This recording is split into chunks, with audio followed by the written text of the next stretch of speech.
We got so many donations that we want to give you a $3,750 tip. You're lying. I actually just took my boards this past week, and I'm going to be a pick uners. Oh my God. Can I give you a hug? Just to know that it went to a really good person whose career is going to be dedicating to healing children. I just think that says it all.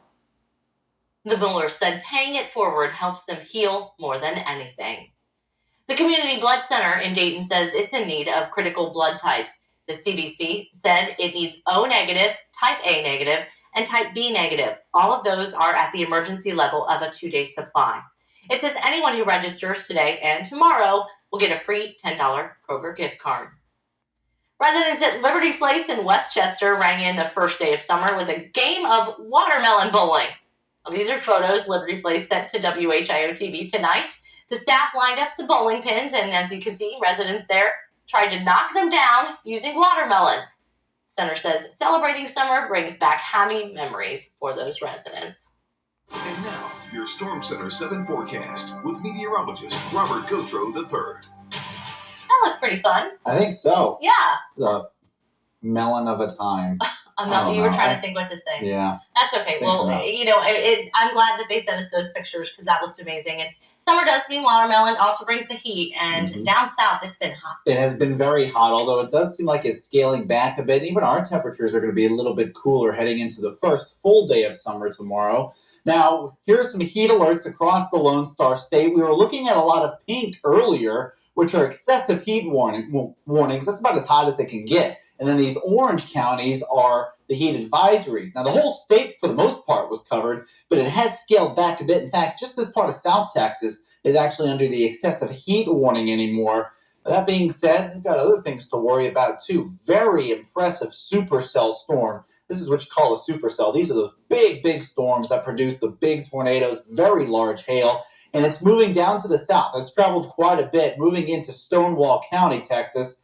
There's only about 1,200 people in that entire county, so it's pretty rural, but still a very impressive storm. Out here toward the east, we have an area of low pressure, which is bringing some good rain across much of the south, and then even parts of the Midwest. We've been watching this area in particular, kind of just some light rain over West Virginia, barely crossing the Ohio River into our states, but it hasn't quite made it this far to the Miami Valley. It's just been kind of fizzling out. Now, that being said, with the moisture this way, wouldn't be surprised if you do see a stray sprinkle, but we're pretty dry overall tonight. You can see some good cloud cover, though, but even that's not completely overcast. I want to say Mars was next to the moon tonight. You should be able to see it. I could be wrong on the planet, but you'll see that bright, bright star right next to it. Or I guess technically it's not a star. High temperatures today got into the mid-80s. That's actually seasonable for this time of year. In fact, 84 degrees is your average temperature for this time of year in Dayton.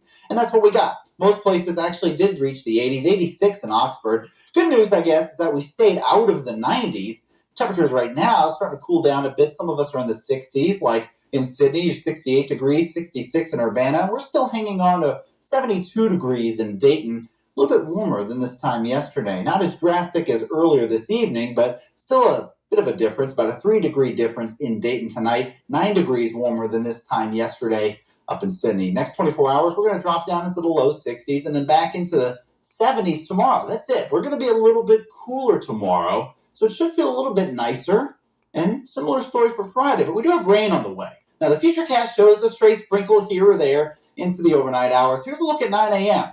There's a stray shower possible tomorrow. We're expecting a better chance of rain later tomorrow evening, but still, we'll see a stray shower or two here throughout the morning and then even into the afternoon. Now, watch as we move into the late evening hours. You start to see green coming in here. Here's 11 o'clock tomorrow night. And then into very early Friday morning, you start to see a lot of green. But even that starts to fizzle out a little bit by the afternoon. So expect some good rain into Friday, especially in the morning. Chance of a thunderstorm here and there on Saturday, perhaps even on Sunday. Monday's looking the wettest now.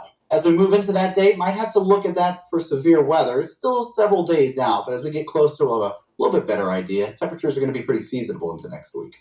Thank you, Robert. Summer means swimming, cookouts, and sometimes high utility bills, but there